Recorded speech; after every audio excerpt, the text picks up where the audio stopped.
Chapter 4 Mayor Hubble is no longer in trouble. We all ran to the helicopter. This way was exciting. Mayor Hubble is an important man. He was like the king of the world. It wasn't every day that we got to see such a famous person. A big cheer went up as Mayor Hubble stepped off the helicopter and waved to the crowd. His bodyguards came running over. They were big guys in black shirts and sunglasses who looked mean. Some other guys came out in the line and started playing trumpets to welcome Mayor Hubble. A few servants rolled out a red carpet so Mayor Hubble wouldn't have to walk on the grass. A couple of other guys set a podium for the Mayor Hubble to stand behind. Important people like the Mayor Hubble always stand behind a podium when they talk. Nobody knows why. Mayor Hubble probably has a podium in his living room. It would be cool if he stood behind the podium in his living room, said something like, "I have an important announcement to make. It's about time for me to take out the garbage." The principal of our school, Mr. Klutz, came running up to the podium. He ran with no hair at all. I mean, none. Mayor Hubble said to Mr. Klutz, What do we owe this the pleasure of your company? I thought you were in jail. I got time off for good behavior. I replied, Mayor Hubble, I would never miss an annual Easter egg hunt. All the kids gathered around the podium, and even the grown-ups came off the house to listen to the mayor speak. Suddenly, everybody got quiet. Welcome to Mayor Hubble. To Hubble Mayor. The mayor said into the microphone, Today, my house is your house. This is the people's house. Hooray! For Mayor Hubble! Somebody shouted, and we all had to do that hip, hip, hooray thing. Mayor Hubble took a sheet of paper out of his jacket and started to read speech. Friends, families, students, and teachers, and parents, he said. What a wonderful day it is.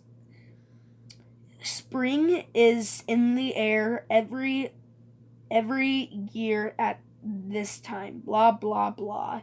Easter, blah, blah, blah. Renewal of his life, blah, blah, blah, blah, blah. Blah. Flower ears pushing up through the frosty ground, blah, blah, blah, blah, blah.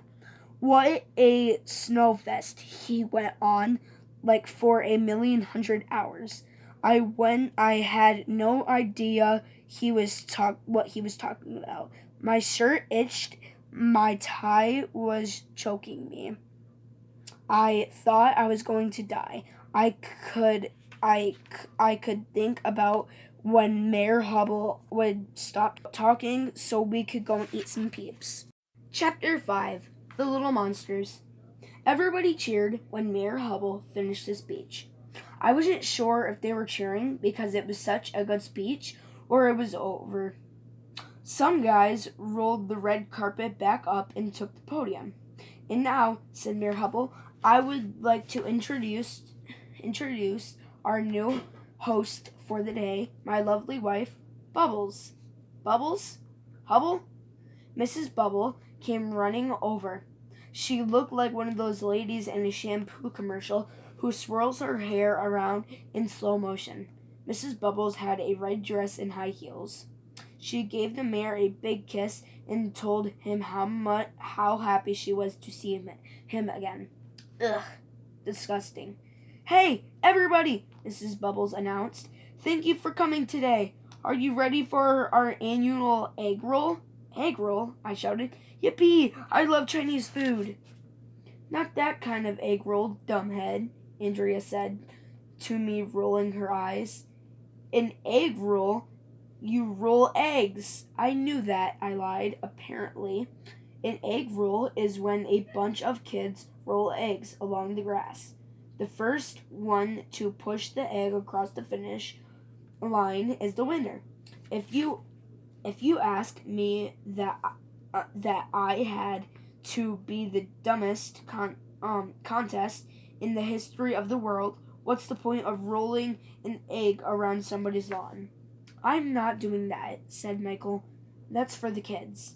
Me neither, said Ryan and Neil. Andrea and Emily said they didn't want to get dirt on their new dresses. The winner of the egg roll receives a prize, announced Mrs. Bubbles. The first child to push over his or her egg across the finish line will receive a wooden egg personally autographed by Mayor Hubble and me, Mrs. Bubbles, held up by a wooden egg. Wooden egg? Alexandria said to me. Where do you think she got a wooden egg? From a wooden chicken, I guessed. Alexandria and I decided that it would be cool to win a wooden egg. We went over to the starting line, so did about 1,000,000 first graders. Look at the little munchkins, I whispered to Alexandria. No way they're going to beat us. This is going to be a piece of cake, said Alexandria. I didn't know that cake had to do with anything. Why is everybody always talking about cake? Mrs. Bubbles gave each of us a plastic egg and a long spoon. Then we went over to the starting line. Okay, is everybody ready? Bubbles, on your mark, get set, let's roll! I thought that Alexandria and I could just push those first grader munchkins out of our way. But it was the other way around. They were like animals, yelling, screaming, and pushing and shoving, crying and swinging their spoons everywhere which way. It was like a war zone. Get out of my way, some kid shouted. Watch out! Mommy! Ow. You hit me in the face with your spoon. I thought I was going to get trampled by those little monsters. They were brutal. And then we were actually winning. If Alexandria and I lost the egg roll, the game would never stop making fun of us. That's when I came up with the greatest idea in the history of the world. Psst, I whispered to Alexandria. Let's just pick our eggs up and throw them to the finish line. Nobody will know. You said you will get the Nobel Prize for that idea, Alexandria whispered back. I bent down to pick up my egg. Before I could get it, one of those first grader munchkin girls stomped on it. Crack! My egg was all over the grass in a bunch of pieces. Hey kid, I shouted. You're busting my egg! But that munchkin didn't care. She was long gone. Some other boy monster stepped over Alexandria's egg and smashed it. In the end, of winning the wooden egg after all, the egg roll was over. Michael and Ryan made fun of us for letting a bunch of first graders beat us. I thought Mrs. Bubbles might give us some peeps for participating in the egg roll, but she didn't. Maybe there's a peep shortage, Alexandria told me. Yeah, maybe they have to conserve the peeps, Ryan said. So there will still be peeps left in 100 years for children and the future generations to eat. The peeps would be stale by then, said Neil. Stale peeps are better than no peeps, said Michael. Can't they just make more peeps? I asked. Okay, kids, said Mrs. Bubbles. Let's go inside the house. All right, finally, it was time for peeps. Chapter 6. I thought I was gonna die. Mrs. Hubbles led us inside the Hubble Manor. There was certain rooms for the first graders, second graders, third graders, and fourth graders.